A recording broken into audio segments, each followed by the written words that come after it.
places looking for more you.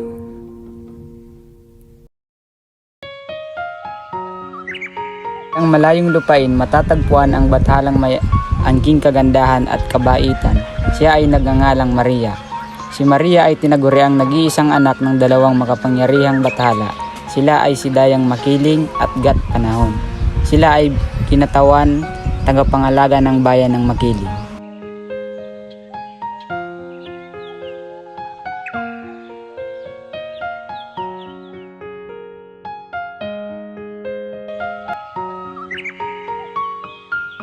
Maria, aking anak, ikay pumunta naman ng karagatan ng mga tao.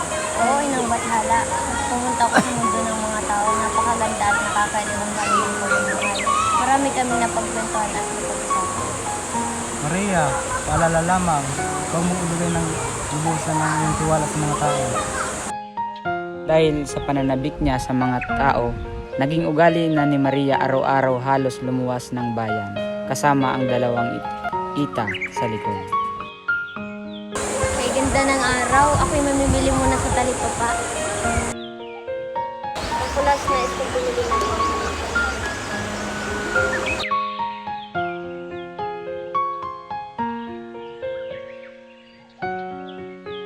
Pasok si Gatdulang habang nakikipag-usap sa kanyang mga kaibigan. Gatdula, bakit ngayon ka lang nakarating? Ako ay mula pa sa kabilang dakot ng bayan at nakasakay sa ilang kalabaw. Ha ha ha ha ha. Sandali lamang at ako ay may bibilihin.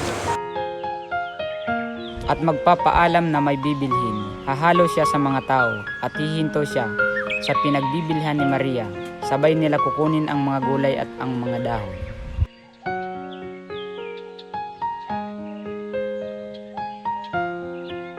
Matawad binibini. At bibigyan ng matamis ng ngiti si Gatdula, sabay dali-dali talikod at paalis.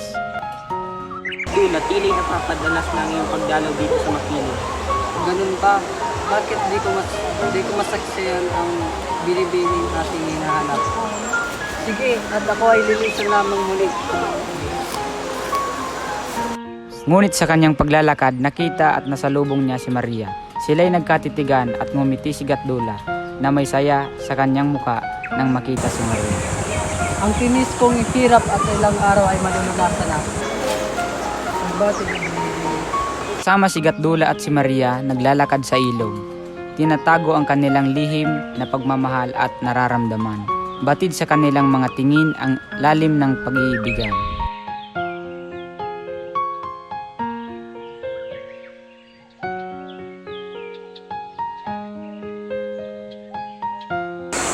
Kay ganda mo Maria, sa iyong titig ako ay nabibigahan. Gatdula, ngayon ko lang ito naramdaman at ila'y iniibig na rin. Di nagtagal ay hindi na ito nalihim sa kaalaman ng ama ni Maria. Nakaluhod si Maria sa harapan ng kanyang ama. Maaari, hindi ako makapayag na mapunta lamang ang aking bugtong na anak sa isang tagalupa. Simula ngayon, hindi ka na maaaring pumunta sa lupa at hindi mo na siya makikita magpakailanman. Patuloy na natin ang pagpagpagkayan sa mga tao. Hindi maaari ang ama sa si Gatdula. Hindi ko pahing ko lang sa Maria, anak, tigil mo ito, huwag mo Ganun, malaya kang umalis at hindi mo nakakadali. Mahal ko, hindi ako makakapayag. Si Maria ay kaisa-isa natin, anak. Huwag mo itong gawin sa kanya. Pero ang gusto nga, wala akong magagawa. Tuyang umalis si Maria sa tahanan nila at bumaba sa lupa. Tinungo si Gatdula at pinagtapat lahat ng nangyari sa pagitan ng kanyang mga magulang. Nagsama si Gatdula at Maria na natiling mabait ang dalaga sa mga tao dahil na rin siguro sa kanyang minana na ugali mula sa kanyang ina, maawain. Binibigyan niya ang mga tao ng ginto, luya at pinapahiram at binibigyan ng mga kagamitan ang mga kapos. At lahat ng nilang kahilingan ay tinutugunan niya sa paniniwalang lubos na mabait ang mga tao. Gamit ang produk ng kalikasan at ganon din patuloy na pinapangalagaan ang mga kagubatan at iba pang yamang kalikasan sa lugar ng Makiling. Ngunit lingid sa kaalaman nito na si Gatdula ay may lihim na motibo para sa dalaga. Alam nyo, napagamalan ko na may isang bathala sa lugar ng Makiling. Siya ay nagtataglay ng pagganda at kabutihan. Di lang ito, siya ay maraming pag-aari ng ginto. Hindi na pagkakaalam ko. Pag napasa iyo ang diwatang iyo, sigurado na ang iyong kapangyarihan. Nasigat Dula at tinungo si Maria.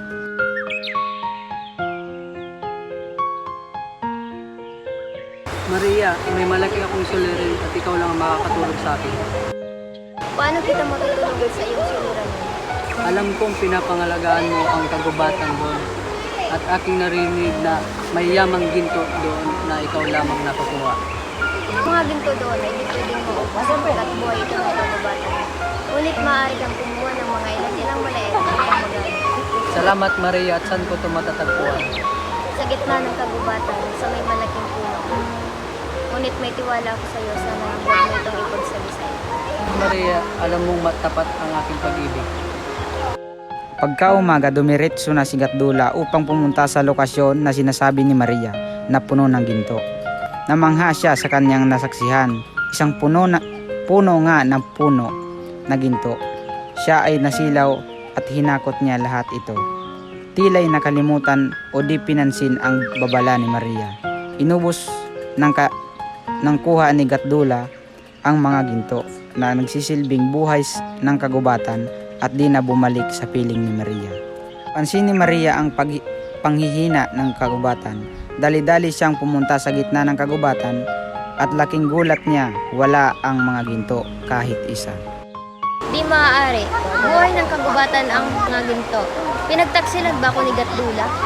Tagal na saksihan niya ang bawat panahon ang pagsira ng kalikasan.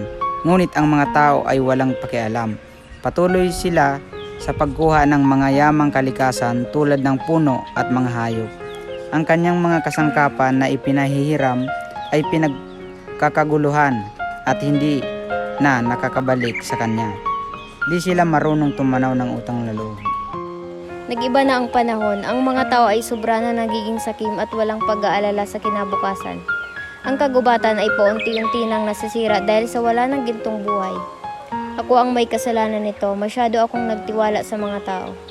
Mang Bathala, ako'y nagkasala, nagtiwala ako ng lubusan sa mga tao na mabuti ang kanilang intensyon sa kalikasan. Ngunit ang nangyayari ngayon ay nawawala na ng buhay ito. Ama, di ko na alam ang aking gagawin, ako'y tulungan mo at pakinggan ang aking suliranin.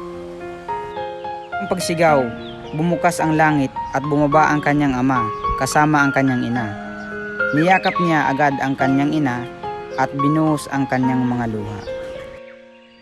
Maria, minamahal kong anak, alam mong ikaw ay nagkasala, kaya ngayon maaaring mamatay ang gubat ng Makiling. Amang Bathala, hindi pwedeng mamatay ang kagubatan. Wala na ba akong magagawa? Lahat gagawin ko. Meron Maria, kapalit ng buhay mo at kalayaan mo. Oo, Ama, handa akong gawin. Anak, hindi mo ito kailangan gawin. Mahanap tayo. Patawarin mo ako, Ina. Ito'y kasalanan ko. Ako ang punot bunga nito. Kaya handa akong gawin lahat. Kaya, lubos kitang pinagmamalaki, aking anak. Ginawa ni Gat Panahon ang huling paraan upang isalba ang kalikasan. Kumidlat ng malakas at ang hangin tinangay ang mga kabahayan at ang mga hayop ay tumatangis. Maria, dahil sa iyong pagkakamali at tungkulin, ikaw ay hihimlay dito habang buhay at magsisilbing buhay ng kagubatan. Simula ngayon, ikaw ay magsisilbing tagapagbantay at tagapangalaga ng kagubatan. Ito, hihimlay ka ng sa buong parte at ipapakita mo na ikaw ay laging nariyan. Sino man ang magtangkang pasukin na may masamang intensyon ang kagubatan, ito ay matatawaran ng kaparusahan.